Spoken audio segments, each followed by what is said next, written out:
Kimliğimiz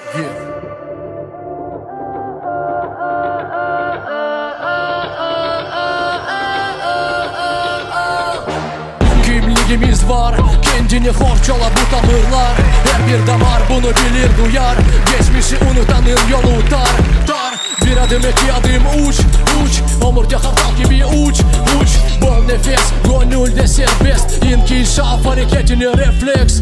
Bu tabi tamırımızda geldi hoş sefa. Ruhuna gerek olsa da ilaç var da var. Mına sana bugün dedi dev. Demek ki play bass ve dev devam. Ağanın gibi koyun, karıngenin gibi yol. Yalan bütünü yok olsun, açık olsun her bir yol. Oz kimi geni göster, tanrılarına hürmet. Nesilleri için temel, kanında sakla servet.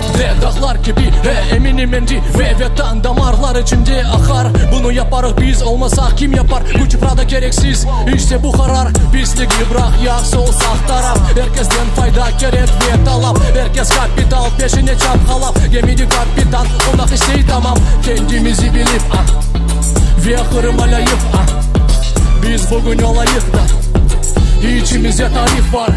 Bil o işinde de King Kong gibi ol. Lebron gibi bro, dev gibi non stop. Kun tertibi bendi devler geray gibi olayık adaletli. Benim için bu bir dev var. Demek ki play bass ve devam.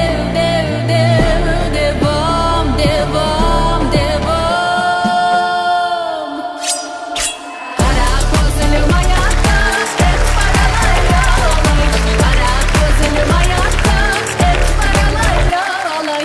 Yaktı beni yandırdı kapkaralar yağlay. Yaktı beni yandırdı kapkaralar yağlay. Kendimizi bilip ve kırmalayıp biz bugün olayık da İçimizde tarih var.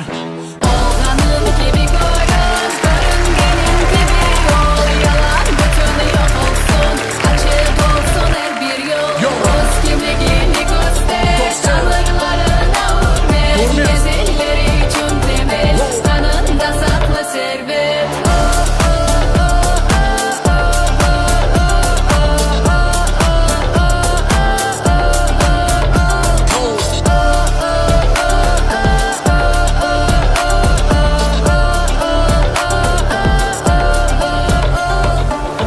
Kimliğimiz var.